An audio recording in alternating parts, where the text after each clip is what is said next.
taking my tech background, I wanted to fuse the blue and the technology. So I finally, after 5 years, started this group in August, SF Blue Tech, and that's exactly what it is. So up to this date, it's just been networking. We've done an August, a September, and an October meeting, half a mile down the way, happy hour. We're taking a little hiatus in December, and I'm coming back full steam in January. So the types of people that I want to come and mix and mingle are students, educators, NGOs, nonprofits, funders, and founders. And I've even had a couple of vultures, people, the venture capitalists who were in on the handful of the founders who were coming. The quality and the caliber of the individuals who are coming, it is terrific. There's some individuals doing some pretty incredible things here. And I will tell you some of the perks to doing this is because San Francisco is such a majorly traversed area, folks fly in, hey, I'm here for tonight. I'm here for 1 or 2 days. Can I come to your meeting? And that happened on the first meeting and on the last one. A gentleman from Australia flew in. He was the founder of a company, Hull Bot, underwater, big old boats, and he's scrubbing, robotics, scrubbing. And they have done some studies. They have done their proof points for it is financeable and there's a revenue stream. My last meeting, there was a young man who got his fame by taking bicycles down the Thames and I think a couple other river waterways in Netherlands and picking up trash. And that is a second interest of mine, plastic pollution in waterways. So in addition to the funders and founders, I'm also going to be going after, hey, you're here. You want to help me pick up some trash in the river?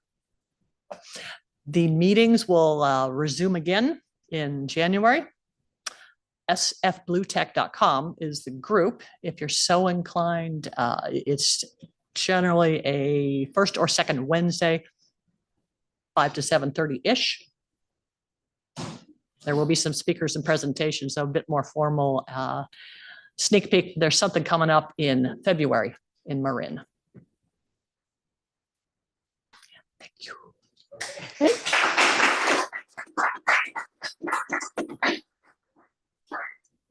Thank you very much, Martha. And Any questions? Are there any questions?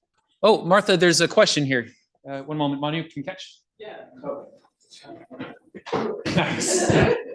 Can you remind us the name of the event and the name of the organization and the next event that? Yeah. Sorry about that. The group is sfbluetech.com. Mm-hmm.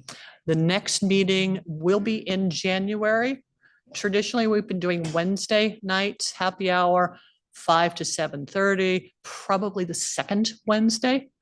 The February meeting is likely going to be up at a restaurant that is a thing that swims under the water, and there's 4 letters.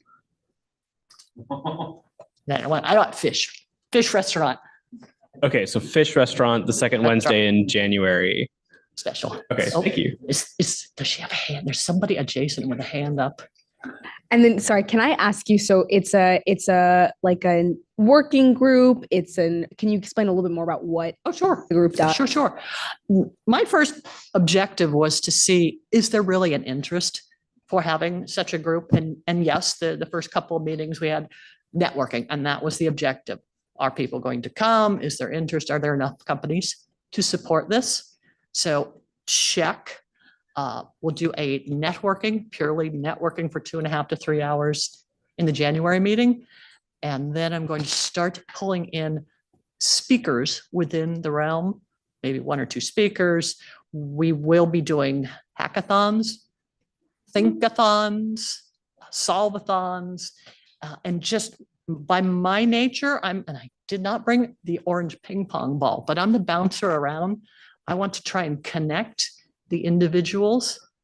So if I hear someone who comes to one of my meetings and has expertise in machine learning, I'm going to try and file that back here and say, oh, there's this company who knows, who needs or knows. So yes, I want it to be a little bit different than SOA, and that there's more personality and connecting and putting folks in touch with folks. Thank you very much, Martha. That's great. Already I see some connections forming. Okay. Next up, are you ready? Peter Lynn from Other Lab. Here? Oh yeah, here we are. Please help me welcome Peter. Thank you. Sorry, I didn't bring slides for various reasons. My name's Peter. I'm from Other Lab, which is a company in the mission. Just wanted to generate awareness of some of the stuff we've been working on. Over the last few years, we were on an ARPA project, Mariner project, that was dedicated to trying to figure out how to grow seaweed at terrestrial farming scales in the ocean. This was nominally for biofuels. ARPA is part of the Department of Energy. Out of this particular program, there were a number of sort of sub technologies derived. One of them was sort of Amaru Foods, which is doing alternate protein from seaweed, basically seaweed bacon. That is led by Beth Zotter in Berkeley. But two of the technologies that I was sort of focused on, or sort of mostly responsible for, one is a upweller system, which is basically a very, very large propeller or ceiling fan type device that you hang in the ocean, and it's sort of wave powered. It's like a wave glider. As the waves move up and down, the rotor moves around and it pumps water to the sea surface. So we tested one of these down in Monterey Bay last year. It was about 7.5 meter diameter, sort of 20-foot long boat, and it was upwelling about 5 cubic meters a second. That was just under battery power. But this is a technology that scales to sort of wind turbine sizes at sort of wind turbine costs. So we can scale them up to 200 meter diameter. We can go into the deep ocean. We can basically create artificial upwellings of substantive size. Just to get a sense of that scale, a couple of $2 billion would be sort of a gigawatt equivalent upweller farm, which would have a flow rate of about 3% of the Gulf Stream. So this is a technology that we can specifically use for doing things like preventing coral bleaching, restoring ecosystem restoration is probably one of the big interests. You can do direct carbon removal with it, but there's a complicated sort of MRV problem there. And you can sort of restore fish stocks. And yeah, the primary application originally was to grow seaweed at sort of massive scales. You can get about a 3 to 4x yield increase throughout a year. Yeah, it's basically Haber-Bosch for the oceans. So you can enable what Haber-Bosch did in creating the green revolution on land. You can do that in the oceans.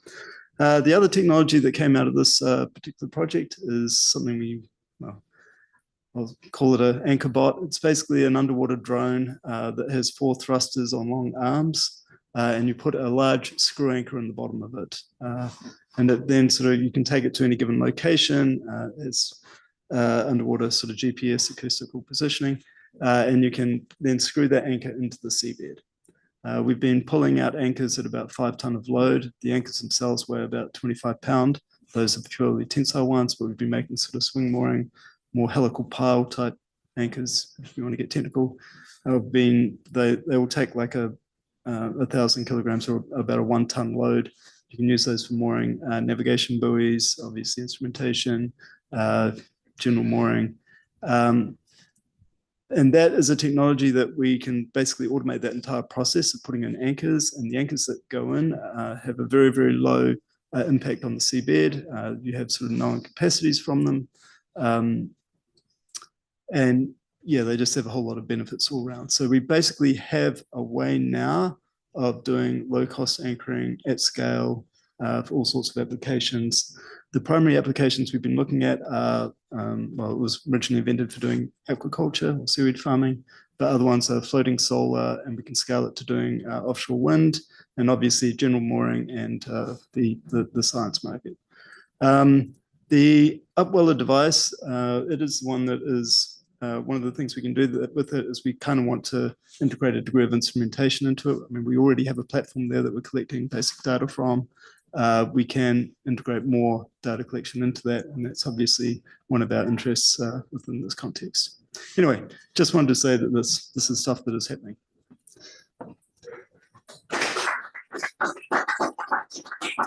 Are there any questions for Peter? No. Oh, yeah. It sounds like you have some ARPA-E funding, but was that all funded from that project, or are there people paying you to do these services already? We're sort of at mostly come to the, well, we're nearing the end of our ARPA-E funding, and there is a cost share component from that, which came from other places. We're sort of looking at sort of our next steps. The Upwella project is currently without funding, but it is generating a bit of interest in various places. We've been basically writing proposals. It really needs another round of government funding to sort of get beyond just doing the proof of concept and showing basically what its impact is in an actual real world environment. So we've been sort of working with Stanford, writing a few proposals of late. The anchoring robot project, that is a lot closer to commercialization, and we're doing some things there, basically iterating a bit more. We had our first customer for it about a month or so back, which was quite difficult. It was in Maine, in a very rocky and high current location. But yes, it's nominally working. Thanks. Any other questions? Great. Thank you, Peter. All right. There's but one speaker left, and that will be our last speaker before we'll break into the closing sessions. Our last speaker is Kurt Yeager from Blue Robotics. Kurt, I'm so glad you could make it here. Thank you. Welcome. Thank you. Oh, I guess that's it. Can you help me with the Yeah, you got it, Rebecca.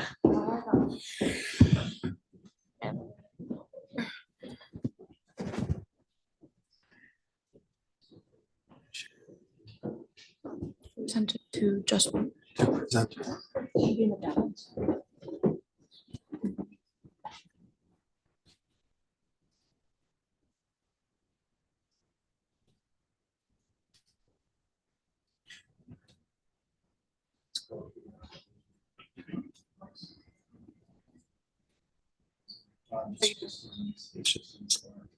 There you go. All right, I'll sure.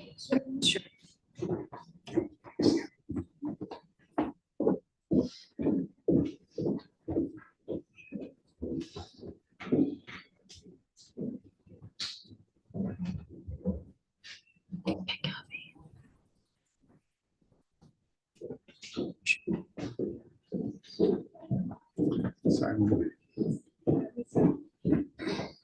We're not Zoom. We're not in Zoom.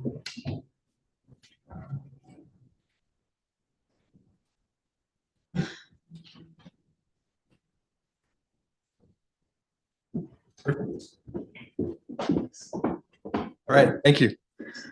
So I'm here to tell a story about Blue Robotics. For those of you who don't know, I'll start with my story. I got involved with underwater robotics at the dinner table in 2009 when my wife read an article in the Monterey Herald about the mate competition. She basically threw the paper across the table at me and says, "You need to do this." And so that's the start of my underwater robotics career. So our kids were involved in this program. It was an excellent program for the kids to get exposed to STEM and engineering and just have a lot of fun. And we ended up having a very successful team that placed in second in the internationals the last 2 years that they competed in the Ranger and Explorer classes. For those of you who don't know, those are like very competitive classes in the internationals against universities. These are high school kids from Salinas, California. And they've all gone on to phenomenal careers. Blue Robotics, so my role in Blue Robotics is in business development, and my focus now is on STEM and education. So I'm really interested in developing relationships with anybody here who's connected to that community. We have an initiative underway right now where it's kind of our grand vision to get a Blue ROV2 in every high school. And because I'm biased towards robotics clubs, I've kind of discovered, and I think correctly, that the key to getting a Blue ROV2 in every high school is to make sure that there is an underwater robotics club in every high school. And so right now I'm on a mission to start an underwater robotics club in every high school. So that's me. But Blue Robotics is a really interesting company. For those of you who don't know, it was founded by this guy named Rusty. He was a surfer. He is a surfer, and he was also one of those tinkerers, one of those guys that like to build stuff in his garage. And so he set off to build a surfboard that would go autonomously from LA to Hawaii. And he put together the solar panel and the electronics package for the navigation, and everything was working. And then he went to put the thrusters on the thing, and he couldn't find any. They just weren't available in the marketplace for any kind of affordable price. So he decided to design and build his own, and he launched the company with a Kickstarter campaign in 2014, raised $103,000, sold 600 thrusters. My team was one of the original Kickstarter customers that bought one of the T100s for evaluation. So that's how the company got started. Started in his garage, made prototypes using 3D printing, started packaging them, shipping them, and over time, the business grew. He had to move out of his garage into a bigger space, added a bunch of more components to the product line, and pretty soon he had enough to build an ROV. And so that ROV is on the left is a prototype of the Blue ROV2 that we sell today. We currently have, well, let's see, I'll share that number in a minute. So Blue ROV2 came out in 2016. We're now located in Torrance in a much larger facility. We do all the manufacturing locally. We have some source components that come from offshore, but we have our factory line there. We manufacture the thrusters there. So these are US made products, and we have a very high standard for quality. But the overall goal of the company was to make this technology accessible. So our product line is very affordable, but very high quality. So the products are designed to last in the underwater environment. We're up to 55 employees now. We're in 5 countries. We've got a center up in BC, which is where a lot of our R&D is done. Our software team's down in South America. Our co-founders in Philly. So we've got people all over. Kind of COVID kind of splattered everyone around. So this is a picture of our inventory for the e-commerce site. If you go on bluerobotics.com, you can order any of these products online, and they're shipped out of this warehouse that we have in Torrance. And this is just a sampling of the products that we offer. In addition to the Blue ROV2 kit that you can buy and assemble, we sell a lot of individual components to a lot of different customers and companies. A lot of companies use our stuff to actually design and build specialized ROVs for commercial applications or for scientific research with specific types of tools or things that they need to integrate with the platform. So it's really designed as an integration platform, as a general purpose platform that's designed to easily integrate things too. And so very compatible with the mission of BristleCon, Bristlemouth. We have distributors in over 30 countries around the world. We have sold around 4,000 ROVs that are out in the wild all over the place, doing different things. And these are just some fun pictures of places where our ROVs ended up. Some of the industries, you guys are all familiar with these, but education is a big market for us, as I talked about earlier. Scientific research and conservation, exploration, environmental management, first responder, search and rescue, infrastructure services. So our vehicles are used a lot for like hull inspection, ship inspection, infrastructure inspection, and then some military and defense applications. That picture right there is kind of cool. That's a NASA vehicle in Antarctica crawling under some ice, and it's trailing. It's got a Blue ROV2 as an assistant vehicle to keep the tether from fouling. Different applications, aquaculture, energy production, search and inspection, telecommunications, video, recreational. So our stuff is used by a lot of different people. It's really interesting. When I came in, I came from an operations background in Silicon Valley. my first thing was get the data, like where are the sales coming from this company? And there isn't any real critical mass from any particular place or industry. It's like thousands of different people and users buying our stuff as individuals, even though they might be part of organizations. And so I'm in the process now in the university system, for example, of trying to get together with the 30 people at Woods Hole that buy our stuff and find out if there's anybody there that I can talk to about a relationship with Woods Hole instead of having to deal with 30 different individuals. We're also involved in a lot of clubs. Robotics clubs buy our stuff. If you've ever been in a competition, you've probably used our thrusters or enclosures. I think our enclosures are actually used here as well. But the competitions are a really big deal for us. And that's a passion of mine, is to try to get kids interested in STEM. And the underwater robotics competitions are a really accessible way to get kids involved and interested in designing and building stuff and doing fun things with it. They don't all have to be engineers. The robotics teams for the mate competition, for example, they're kind of set up like a little business simulation. So there are engineering people on the team, but there are also people that have to do things, for example, like marketing, and communicating with the community and raising money and keeping track of costs. And so it's a really cool environment for the kids to learn about business. And when they come out of there, they've actually got something on their resume that's real, that they've had some real hands-on experience with, and it distinguishes them from their peers within their academic career as well as their professional career. And then the last one I have is our latest product. It's called the Blue Boat, and I will play.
If any of you think you could use one of those, I'm taking orders. Anyway, it's a very, very fun company to work for. It's my dream job. I used to do it for fun. Now I'm getting paid for it. So I'm thrilled to be a part of it. And we're really looking forward to working more closely with Bristlemouth in the future to help however we can. So thank you. Are there any questions for Kurt? Jim, you ready? All right. Hi, Kurt. Hi. So a question, I know you guys started out as thruster component company, and you may, like I said, you may or may not know what people do with the components. And then you've got the ROVs. How much, how many thrusters go onto ROVs versus people just buying components in your business? What would you say the rough mix? Oh boy. I don't know the answer to that. I think there's a stat that we've sold like 200,000 thrusters or something. I know, just kind of generally speaking, our thrusters go on ROVs for the most part. Not yours necessarily. What's that? Not yours necessarily. Oh, right. I mean, yeah, no, a lot of companies buy our thrusters and they integrate them with their own frames and their own components for whatever specific purpose. Like, for example, there's an integrator down in Southern California that just builds them for search and rescue. So that's a very robust platform. They use 8 of our T500s, which are more powerful thrusters. And they put a frame together that's designed for search and rescue applications. We've got a lot of examples of companies that do that use our thrusters or other components, but they build their own custom solutions. I guess a side question. So, there's a product lines like, behind your Zodiac, you can get one of these electric motors from Mini Tonka and stuff like that. Your thrusters are almost big enough to be substitutes for that. Well, to move a boat, yeah. For example, there's a company we work with down in Texas called Texas Power Paddle, and they use our thrusters. They put them on kayaks. Right. So that's like the e-bike on the water. And he's working with other types of hull structures as well and integrating our thrusters into those. But small boats, for sure, you can power them. There's another really fun story. We just had our Blue Tides event and our open house last month, and there was a woman there from Europe who's designed a buoy that has a couple of thrusters attached to the bottom of it that's used for sailboat racing that can stay on station without any anchor mooring. And this is particularly important in places like France, where it's illegal to anchor a buoy.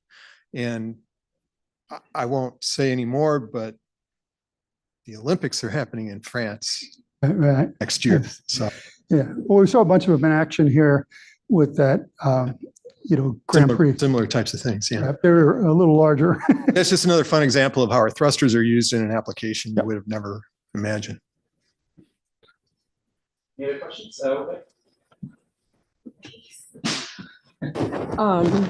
Yeah, this is really cool. Quick question about your market. Like, is market a problem, or is there what is like the biggest kind of hindrance to execute further on this? And then, like, are your customers pretty localized or larger scale, or what does that look like? Yeah, it's a great question. I think our current market, I would define our current market as people that are in the marine robotics community. And so they're all kind of techies. They're pretty self-sufficient. We don't even assemble our vehicles. We ship them as kits. And so if you want a Blue ROV2, you have to put it together, or you have to have somebody do that for you. So that takes a certain amount of technical competency to do that. So I would describe our market kind of that way today. And that market is growing. I mean, we're all a part of that growing market as interest in the oceans increase and in the waterways and managing the environment and collecting data and all the things that you've heard about today. So we're riding that wave. And we think we fill a really important niche in this kind of low cost area where we can make this stuff available for very, very affordable prices to organizations that don't have access to a lot of funding. So that's another way I would kind of describe our market currently. The education initiative that I talked about earlier is an attempt to kind of break out of the robotics community and get into the science community and using the technology as a tool for science and learning and exploration. But in order to do that, you have to have somebody there to support it. And so that's where my comment about the robotics clubs, if we're going to put this technology in high schools, for example, there needs to be somebody in the high school that can support it. And the robotics club is a natural for that. And if you connect that dot with the business simulation that I talked about that MATE structures their competition on, the little robotics club all of a sudden could become a business. And they could actually supply the technology to the high school for use, but they could also maybe go out into the community and supply the technology to the community for use. So that's kind of where I'm thinking the possible direction of this goes, and getting out of the existing market community and into the next one. I think that's really smart. Yeah. All right, last question. Hi, thank you, Kurt. Really great. We want to buy one of these or several of them. How do you envision Blue Robotics integrating with Bristlemouth? Do you have any ideas for that, or have you thought about what's your vision 6 months out? Yeah, we think long-term that standardization is a really good thing. So we want to be a part of that, and we're very interested in it. I think we're in a learning mode right now still. You know, we have a lot to learn about Bristlemouth and about the standard, and in particular how it's going to be implemented. I mean, we're looking at it selfishly from how is that going to impact our product line kind of a thing, you know? And so there's some questions there that we have to continue to learn and understand, but we're absolutely in favor of standardization. And if we can contribute to that some way, we want to do that. So I think that's the position we're in right now. Is we're learning, we're continuing to have conversations with Eric and the team and understand how we can go forward together.